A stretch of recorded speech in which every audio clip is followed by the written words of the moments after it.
Bonjour à tous et bienvenue sur ma chaîne. Alors aujourd'hui on va parler d'un sujet que vous avez certainement dû entendre sur les réseaux sociaux ces dernières heures, les Césars de la honte, et c'est le cas de le dire. Alors on va revenir sur cette cérémonie qui a fait polémique et on comprend pourquoi. Tout d'abord, le film J'accuse de Roman Polanski a reçu 3 distinctions. La première, celle de la meilleure réalisation. La deuxième, celle des meilleurs costumes et aussi celle de la meilleure adaptation. Polanski ainsi que les acteurs du film J'accuse n'étaient pas présents durant la cérémonie. Ces nominations ont vraiment provoqué de nombreuses réactions, notamment celle de Florence Foresti, qui était la présentatrice de cette cérémonie, qui a dit être écœurée sur Instagram, elle qui n'a pas cessé de donner des surnoms à Roman Polanski pour ne pas le nommer, tels que Hachoum ou Popol. C'était l'une des seules à pouvoir présenter cette cérémonie des Oscars sous haute tension, et elle l'a très bien fait. Lorsque le film J'accuse a reçu le prix de la meilleure réalisation, l'actrice Adèle Haenel a quitté la salle en disant quelle honte, et par la suite dans les coulisses on la voit vraiment dire bravo la pédophilie, et voilà, on comprend vraiment sa réaction.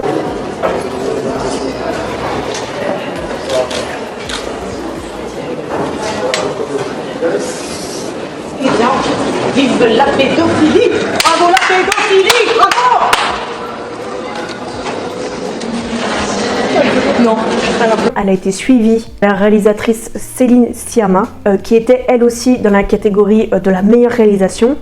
Au passage, il faut quand même le dire que ça fait plus de 20 ans qu'aucune femme n'a reçu cette distinction de la meilleure réalisation. Voilà, moi je dis ça, je dis rien. Adèle Haenel est l'une des premières actrices de renom à avoir suivi le mouvement MeToo et à avoir dénoncé les agressions sexuelles qu'elle a subies dans son adolescence. Agressions sexuelles qui lui ont été infligées par Christophe Ruggia, un réalisateur français. Et elle est l'une des premières à avoir dénoncé l'harcèlement sexuel au sein du cinéma français. Pour rappeler les faits, Roman Polanski est un réalisateur franco-polonais. Il a été accusé de viol et d'agression sexuelle sur Samantha Grimmer en 1977, alors qu'il avait 44 ans et elle 13 ans, lors d'un photoshoot dans la région de Los Angeles. Par la suite, un mandat d'arrêt international a été mis à son encontre. Il faut savoir que les États-Unis ont demandé l'extradition à un certain nombre de pays en Europe, notamment la France, l'Allemagne, le Canada, l'Angleterre. L'extradition, ça signifie que quand une personne a un mandat d'arrêt international, les États-Unis ont demandé à ces pays-là, si Polanski venait à voyager dans ces pays-là, de le livrer aux États-Unis, tout simplement. À savoir que Polanski a fait 42 jours de prison dans l'État en Californie, près de Los Angeles. Et alors que le jugement n'était pas complètement rendu, l'affaire était encore en cours, il est rentré en France, planqué un petit peu. C'est de là que les États-Unis ont demandé l'extradition à ces pays. À savoir que la France ne l'a jamais livré, qu'il a voyagé en toute impunité dans ces nombreux pays-là qui ne l'ont jamais livré. Et comme prétexte, ils ont dit que l'extradition des USA n'était pas valable, n'était pas fondée.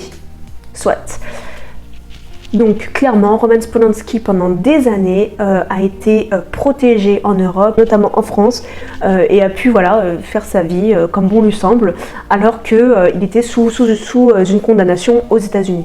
En fuite, on l'a laissé et il a trouvé un havre de paix en France. Là, on a un problème de société, un problème en fait où on accepte effectivement que des violeurs en fuite soient hébergés en France et que parce qu'ils sont artistes, ils ont tous les droits quasiment. Seule la Suisse a respecté cette extradition, puisque lorsqu'il s'est rendu à Zurich, il a été arrêté et a fait 2 mois de prison. Puis par la suite, il a été assigné à résidence dans son chalet à Stade, je ne sais pas si je le dis bien, en Suisse. L'actrice Adèle Haenel a dit « Distinguer Polanski, c'est cracher au visage de toutes ses victimes ». Il faut savoir que la toute première victime, donc Samantha Grimmer, a réagi à ces propos-là et a réagi aux propos des féministes françaises qui d'ailleurs étaient nombreuses à manifester devant la cérémonie des Césars. Elle a rétorqué à Adèle, je cite, « Demander à toutes les femmes de supporter le poids de leur agression, mais aussi l'indignation de tout le monde pour l'éternité, c'est cracher au visage de toutes celles qui se sont rétablies et qui sont passées à autre chose. » Donc pour elle, ce n'est plus légitime. À l'heure d'aujourd'hui, c'est une femme, elle l'a dit dans de nombreuses interviews, qu'elle a fait sa vie, qu'elle est heureuse et qu'elle est passée à autre chose. Mais que elle n'a pas le profil de la victime idéale, parce que justement, elle revendique qu'elle est passée à autre chose. Du coup, voilà, dans l'esprit des gens, une victime doit être effondrée, etc., etc. En l'occurrence, ce n'est pas le cas de Samantha. Elle dit en avoir marre et être fatiguée que cette affaire soit toujours dans les médias. Clairement, elle montre son désaccord avec Adèle et avec les nombreuses féministes. Elle a dit également, je cite: « Lorsque vous refusez qu'une victime pardonne et tourne la page pour satisfaire un besoin égoïste de haine et de punition, vous ne faites que les blesser plus profondément. Une victime a le droit de laisser le passé derrière elle et un agresseur a aussi le droit de se réhabiliter et de se racheter, surtout quand il a admis ses torts et s'est excusé. » Parce que oui, il faut le savoir, Roman Polanski a admis les faits et a envoyé une lettre d'excuse à Samantha, et Samantha a expliqué que effectivement oui, il l'a violée, mais que ça n'a pas été fait dans des conditions de violence, qu'il n'a pas été violent avec elle. Elle était sous l'emprise d'alcool et probablement de drogue, mais elle a dit qu'elle n'avait pas ressenti le fait que Polanski lui veuille du mal, il voulait simplement la baiser, c'est ce qu'elle a dit. Et aujourd'hui, elle est vraiment passée à autre chose, qu'il s'est excusé et que voilà, elle en a marre en fait que son affaire soit toujours reprise. Samantha Gemer a également dit qu'elle a de nombreuses fois demandé en tant que victime que l'affaire soit close, notamment la dernière fois en 2017. Mais elle a dit que si cette affaire n'était pas close, c'est simplement que des hauts gradés, que des procureurs se servaient de cette affaire pour crédibiliser leur carrière. Roman Polanski est un grand réalisateur, quelqu'un de connu, et du coup les procureurs veulent tous avoir leur nom dans cette affaire pour pouvoir élancer leur carrière, etc. Et elle dit qu'en fait, on n'en a rien à foutre de la victime, et que les gens se servent de cette affaire pour faire gonfler leur notoriété dans leur milieu. Et malgré tout, elle l'a demandé à plusieurs reprises que l'affaire soit close, que son affaire soit close, et ça n'a pas été accepté. Donc à un moment donné, on peut se poser la question, effectivement, qu'est-ce qui importe tous ces gens de continuer à remuer cette affaire? On peut se poser la question. Par la suite, on a répertorié 12 témoignages à l'encontre de Polanski. Il les a tous niés formellement. La dernière en date, c'est Valentine Monnier.